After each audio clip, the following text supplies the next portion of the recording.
Good morning. Welcome to North Anderson Community Church Presbyterian.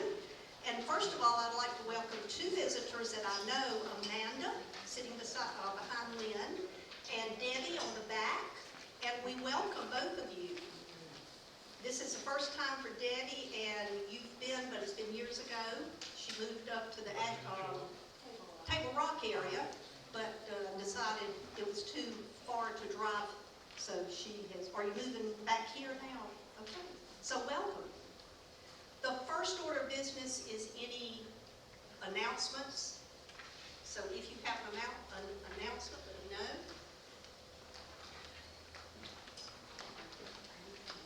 know. We sure do.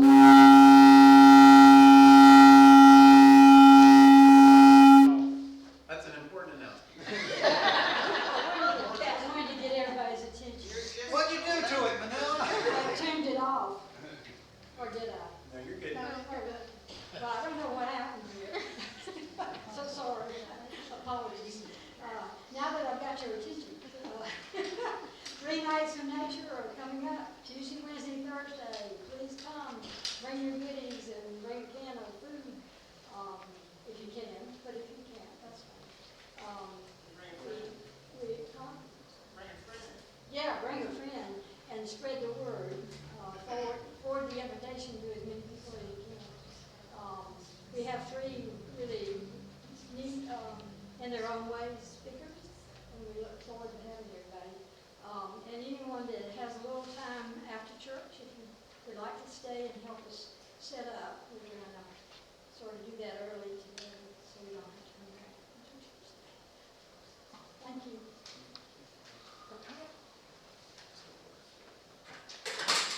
Other announcements? I still have a small, adorable, orange-striped kitten. And will for many years. We're hoping not, but he's gotten very friendly. He's camping out in a woods lot across the street from me. And he's, like I said, he's become very friendly, really sweet little guy. Needs a home. My 2 big dogs will not think of him as a fellow. Intimidating. Companion. They'll think it's a play toy. Speaking of kittens, my granddaughter adopted one from Paul's, and it's probably 3 months old now, and they have a small dog, the Shih Tzu mix, and we thought that the dog would probably be like your dogs were. They are now romping and rolling and playing with each other. It is the cutest thing I've ever seen. So there is hope. I just want to announce for anybody that missed it, we got some rain. I got 4.5 inches at my house. Other announcements? Behind you. Somebody who knows what's going on with the concert this week, could you announce? I've heard as high as 60,000 people are coming. I can't believe that. I heard more. I heard 85. What's the concert? Country. It's this big country concert they're having this week, and I heard as high as 85,000 folks over 2 days. It's at the Civic Center, and it's a bunch of huge names that are all coming together. So.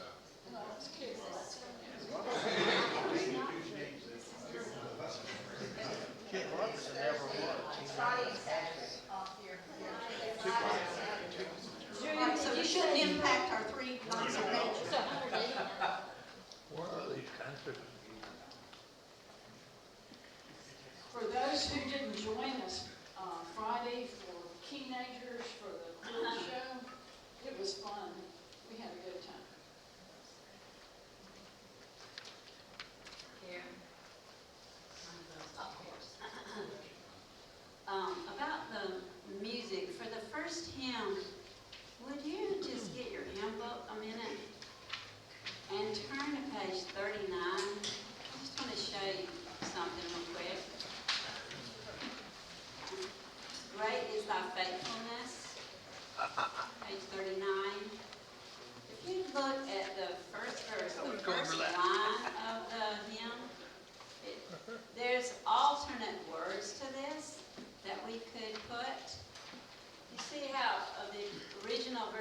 great is thy faithfulness, O God, my Father. If you look down, you could insert Creator for my Father. So you could say, great is thy faithfulness, O God, Creator. If you'd like to say that, sing that. So I'll just play a short introduction for that hymn. The last hymn is a handout, and David and I'll play the refrain for that handout. And then we have our meditative chant after,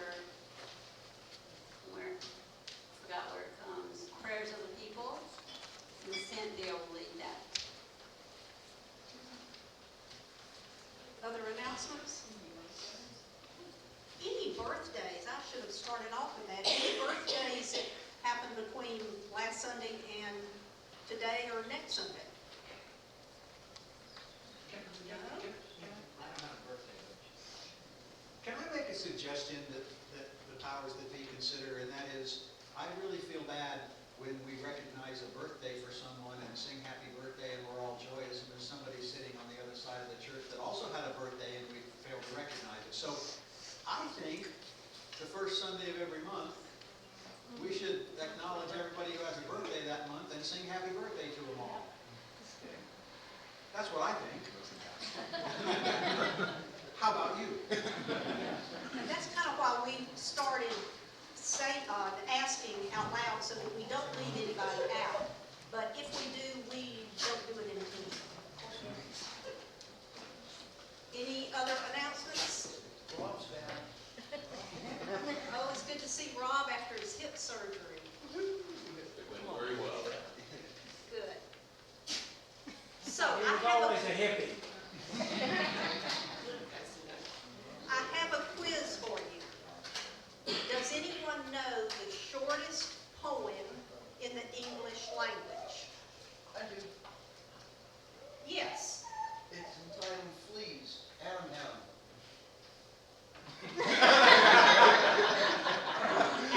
Adam? That's not recognized, I don't think. Yes, it is? Well, it's not the one I have.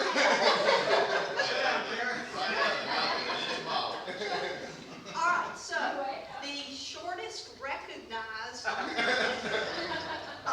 poem in the English language comes from someone that we all grew up with. He is now deceased, and he was a famous boxer, and he loved poems. He loved to tell things that rhymed. You know who I'm talking about? Muhammad Ali. So I found this that kind of connects to what our sermon is today. Hit the title of it, and there's some controversy over exactly what the last word was, but it's me, we. So in 1975, he was at Harvard giving the commencement speech. And at the end, several in the audience said, "Give us a poem, Ali." And I watched this online, and he said, "Me, we," like that. Well, some people think he said W-H-E-E, but most people are trying to say he said W-E because they've gone with that, and there's all kinds of interpretations as far as what he actually meant. So I'm going with the interpretation that it's me, we. Me, we is a phrase famously associated with Muhammad Ali, the renowned heavyweight boxing champion and cultural icon.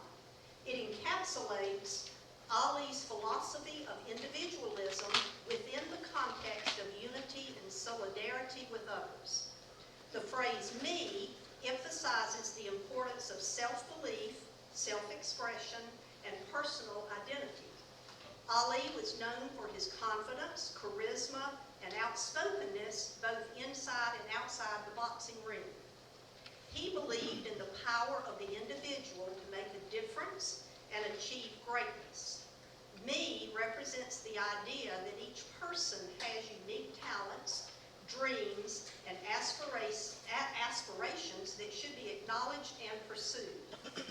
On the other hand, we represents the collective strength that comes from unity and shared goals.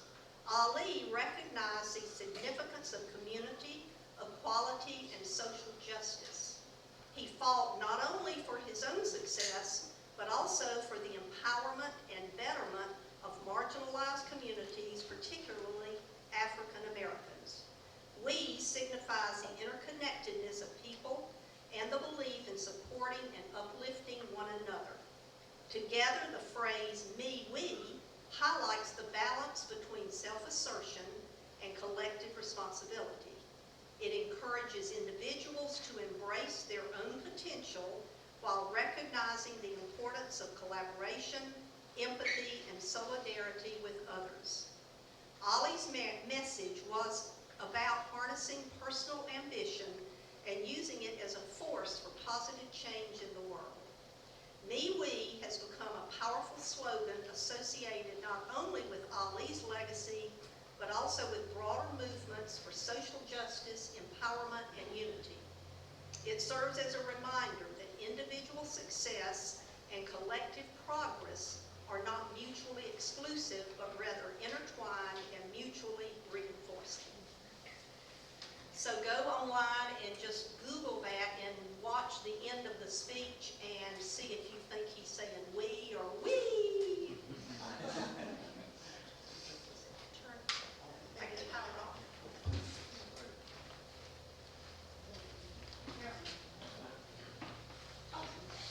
Sorry about that. Thank you.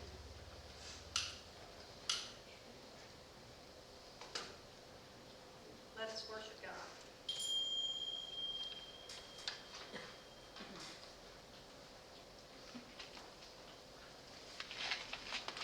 Karen, if I'd known, we would have done the "me, we" for the call to worship today. But instead, we draw upon Psalm 89, and you'll find in your bulletin the call to worship. Let us join together. Holy One is with us. God's hand remains with us. God's love is steadfast. God's strength is enough. We can rest in God's presence. Holy love keeps their covenant from generation to generation and establishes our future. God's love is steadfast. God's strength is enough. We can rest in God's presence. Let us worship God together and praise the holy name. God's love is steadfast. God's strength is enough. We can rest in God's presence. Our opening hymn is "Great is Thy Faithfulness." You're invited to stand or sit as you prefer as we sing together. Thank you.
I could say, Rob, get up.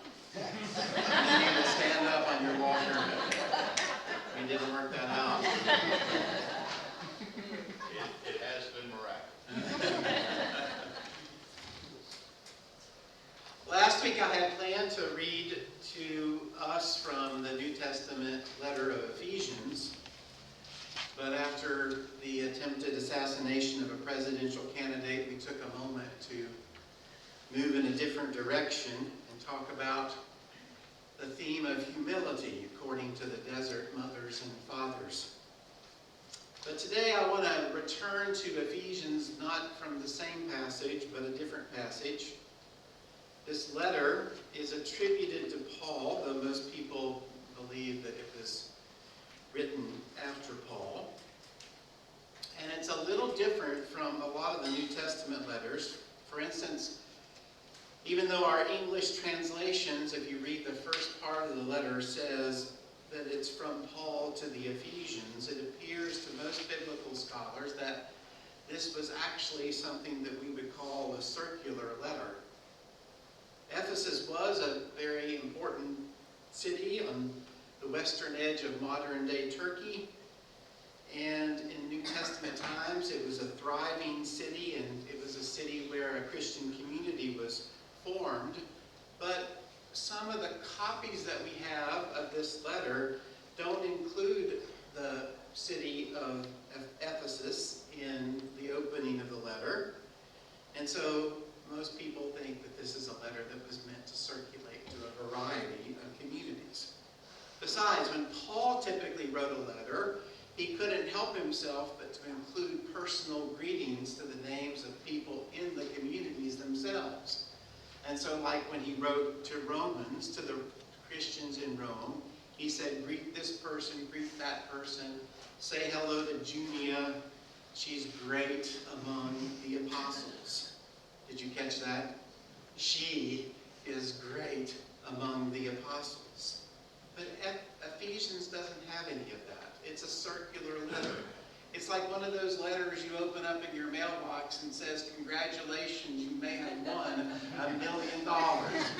This letter, even though it has your name on it, was not really authored just for you. One of my friends up in Greenville, I don't know if this was true in Anderson, but during the last election a few weeks ago, we got in our mailbox day after day after day these cards that came from people with pictures, and you know, it told us that like undocumented immigrants were going to make us burn our toast. They were blamed for everything, and it came in the mail every day. But one of my friends said, you know, I opened up my mailbox and instead of having a card, there was actually a letter with my name on it from a candidate, and she said, I opened it up and read it just because it was different. And I said, you do know that I got that same letter.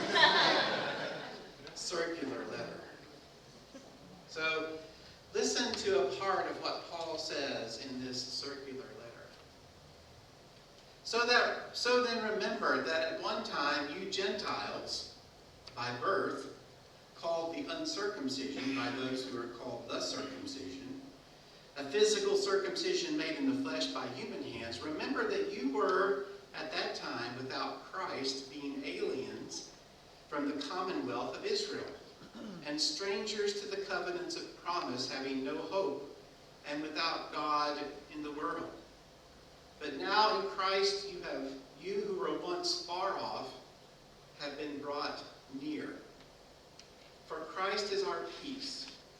In his flesh he has made both groups into one, and has broken down the dividing wall, that is, the hostility between us. Christ has abolished the wall with its commandments and ordinances, that he might create in himself one new humanity in place of the two, thus making peace, and might reconcile both groups to God in one body. Now, I used to have a misunderstanding about early Christianity when I was younger. Perhaps you've had this misunderstanding too. What I mean is, before I did any serious reflection or study on the New Testament church, I thought that in the early days, they were all unified. That in the early days, if we could just go back to the way Christians were in the earliest days of Christianity, because they were connected and not divided like us. Imagine my shock when I realized that they, like us, quarreled, they were divided, and even in the ways they worshiped, they differed. One of the biggest struggles they faced early on was how wide the welcome of this religious movement of Christianity would be. What started as a renewal movement within Judaism began to take root in the Greek world, and this message became a universal message of Jesus. As Paul says in another letter in Galatians, there's no longer Jew or Greek, male or female, slave or free, for we are all one. And because this was the teaching, the verbal teaching, and later the written teaching, it created conflict. Because to bring together Jews and Greeks into the same place meant to welcome tension. Dietary restrictions were different. Religious practices were different. The ways they prayed were different. And yet this writer of Ephesians says that all of this coming together is well and good. It is, in fact, the very intention of God that there be this tension that is overcome as people are unified. We still have trouble with this division. And sometimes I think that we're better at finding unity in institutions other than the church. In a few weeks, there's going to be the gearing up for the high holy season around here, Clemson football. People will go to the games, eat chicken wings, drink sparkling water, take a seat, the opening hymn will be played, people will stand on their feet, do things with their arms, they will chant, they will celebrate, and then the next day, those same people, a lot of them, will go to their chosen religious institution. And there's great irony in that the diversity that they found in the football stadium will not be reflected in the buildings where they gather, where we gather for worship. And yet the church of Jesus is, according to the writer of Ephesians, a church that is intended to be made up of all kinds of folk. No longer some groups who are friends of God and others who are strangers of God. But all of us, in spite of, because of our diversity and differences, are in the same family. I remember reading a number of years ago, and I don't know where I found this, I don't know who wrote it. I wish I knew. If you've heard this, please tell me who the author is. It was by an African-American Christian leader. And I know it was a he said, racial reconciliation, the bringing together of people of different races, has the power to prove the legitimacy of the gospel. racial reconciliation by the church has the power to prove that the church is legitimate. We could take that even further and say the bringing together of people regardless of sexual orientation or gender identity has the power to legitimize the church. And yet, we live in a time where this kind of reconciliation seems to be something that Christianity doesn't really want to strive toward. You've heard the term in recent months, Christian nationalism. The National Council of Churches has a few bullet points that they've listed to describe Christian nationalism. Here are some of its characteristics. The United States was founded as a Christian nation. America is exceptional. That is, God has given the United States particular blessings and privileges that are not available to people in other countries. And the nation must remain Christian in order for those blessings to continue. Only Christians are the proper custodians of the nation's heritage. Christianity, or at least a particular form of Christianity, should have a privileged status in the United States and in matters of law and political policy.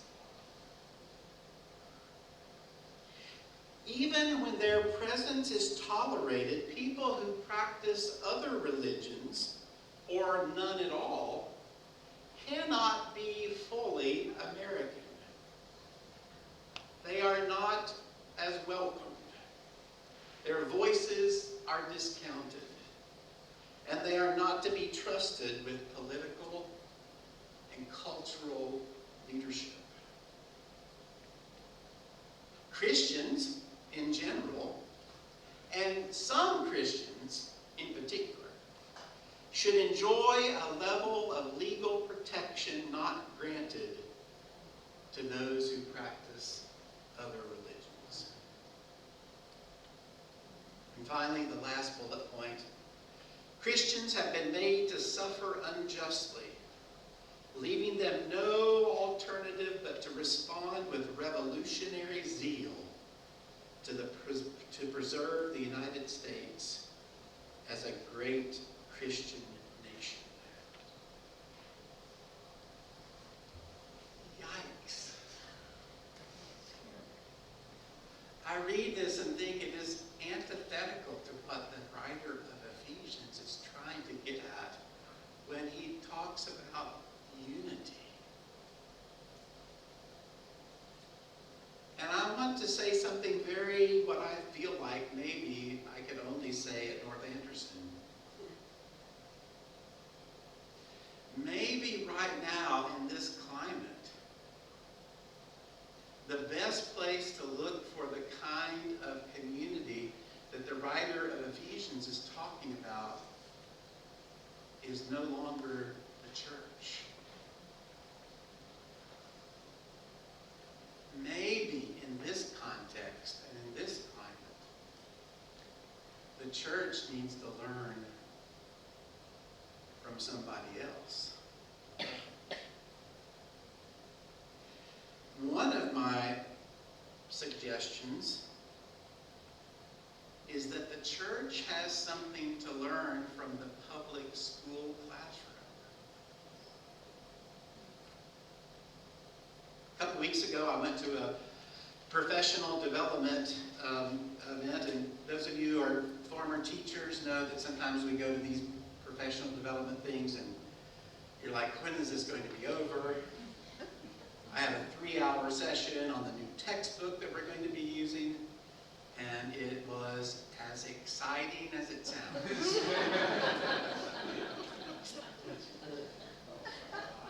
But I did go to one session by a seasoned high school English teacher, and she gave me an idea that I'm going to embrace.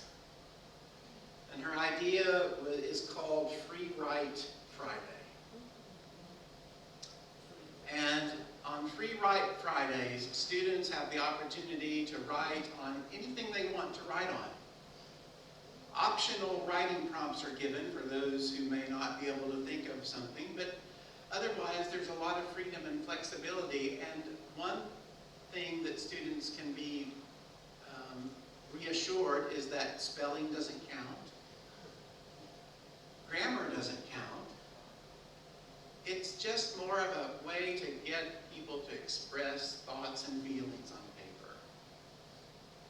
And the other thing that students can be assured of, which I'm a little anxious about, is that when you write in your notebook, no one else will see the notebook except for the teacher, unless the teacher gets permission from you. And the teacher will write back. I was so excited about this idea because I'm going to be facing about 90 students that I've never met before. And I thought, what a way to be able to get to know people. What a way to get to know them. And then it occurred to me, I've heard of this before.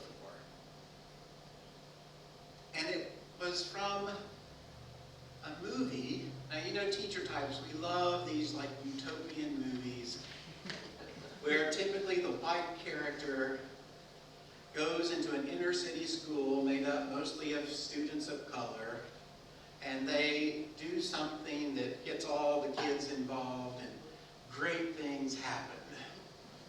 You know, Robin Williams jumps up on the desk and starts analyzing poetry with the kids. And in this case, Hilary Swank goes to the inner city school, and in the movie Freedom Writers, based on a true story, gets them to write in journals, little composition notebooks. And I had to go back and look up some of the clips from that movie, and one clip in particular struck me, and I want to share it with you. One day in class, after the students had written, one of the students said to the teacher, "May I share what I wrote in my journal today?" And the teacher said, "Sure." And here's what he wrote. "This summer was the worst summer in my short 14 years of life. It all started with a phone call. My mother was crying and begging, asking for more time, as if she were gasping for her last breath of air. She held me as tight as she could and cried. Her tears hit my shirt like bullets and told me we were being evicted." Already I wonder about how comfortable we would be with such a conversation in the church. The student goes on to talk about how he doesn't know how he's going to survive. He comes to school recognizing that he's wearing the same clothes that he wore at the end of school last year. And he knows that some people will notice. But then, he says, he goes into the classroom, the English classroom, where he writes and shares life with other students and with his teacher. And he says something that I know all of you former teachers hope that one day your student would say of your classroom. I walked into the room and I knew I was home.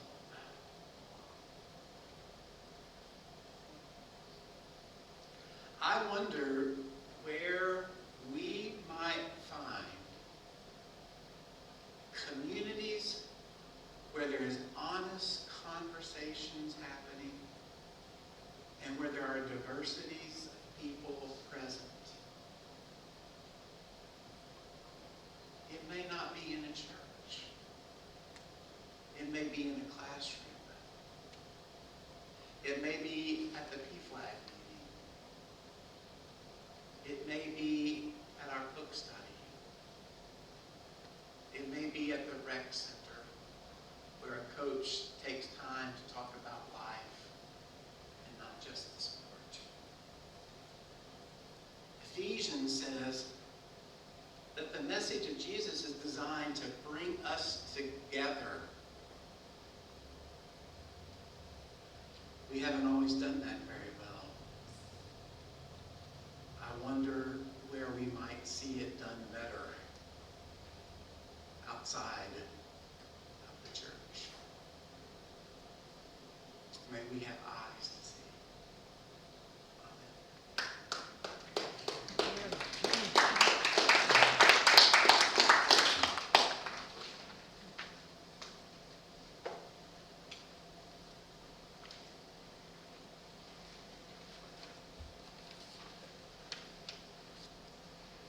For 2 weeks now, we've been singing a refrain, a meditative refrain. And Cynthia, I'm so thankful that you're willing to share that with us. And today what I would like to do is pause for any joys or concerns that you would like to share with the community.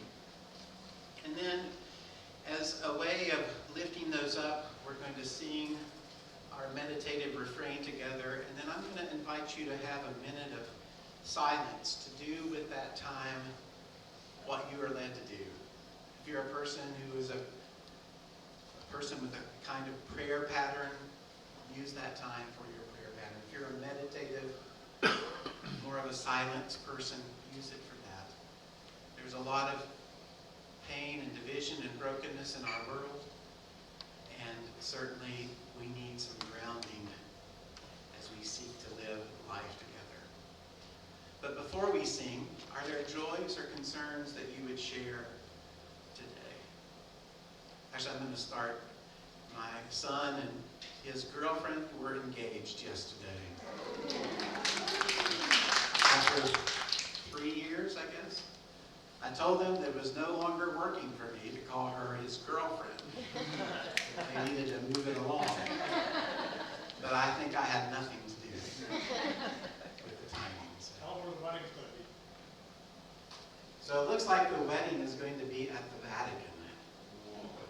She is a very strong Catholic Italian family. So I might be going to Italy. So we'll know more in the next week about you have to get approval, So, yeah. So. Speaking of the institutional church. Other joys or concerns that you bring today? Rob?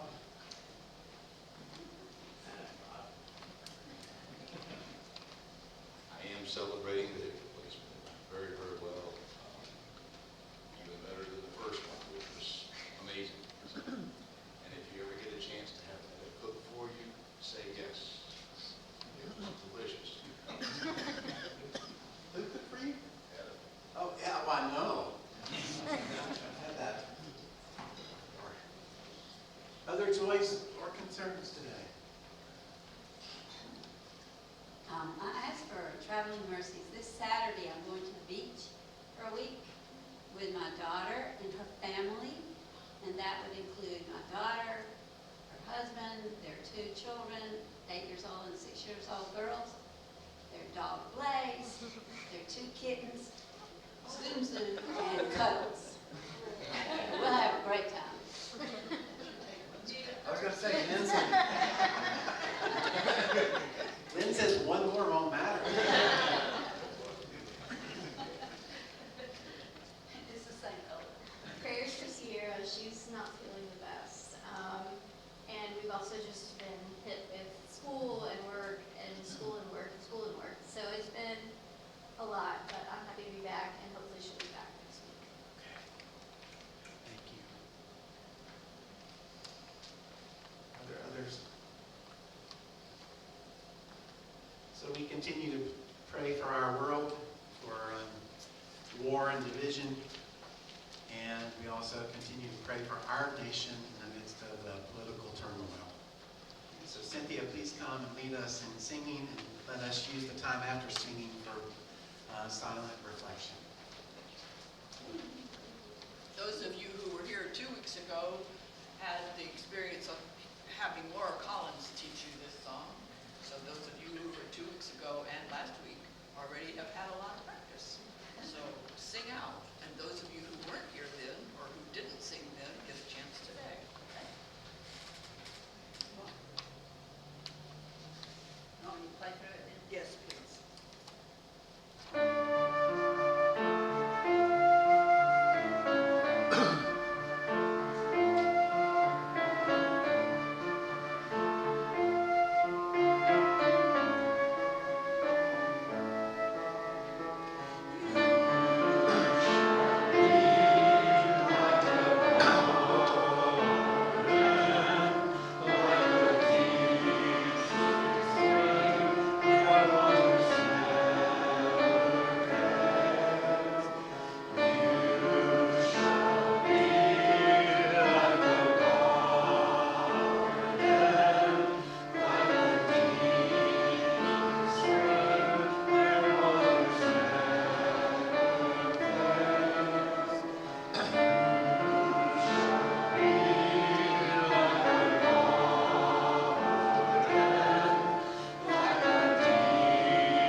We continue our prayer by singing. Draw the circle wide on your handout. I invite you to stand or sit as you prefer. We'll also be receiving our offering. Let us sing together, Draw the Circle Wide.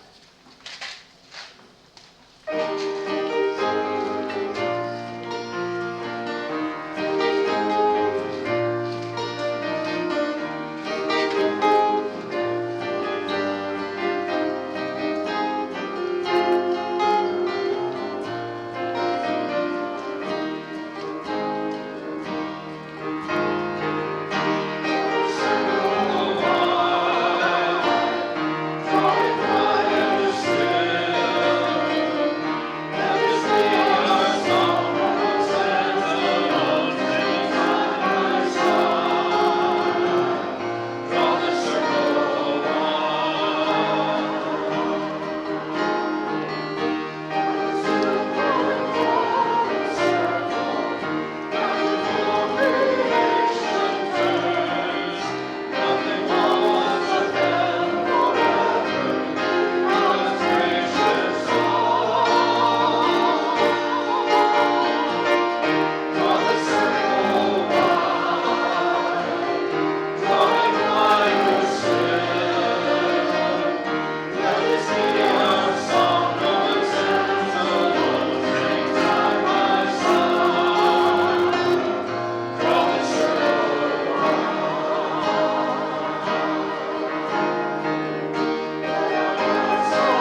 circle wide.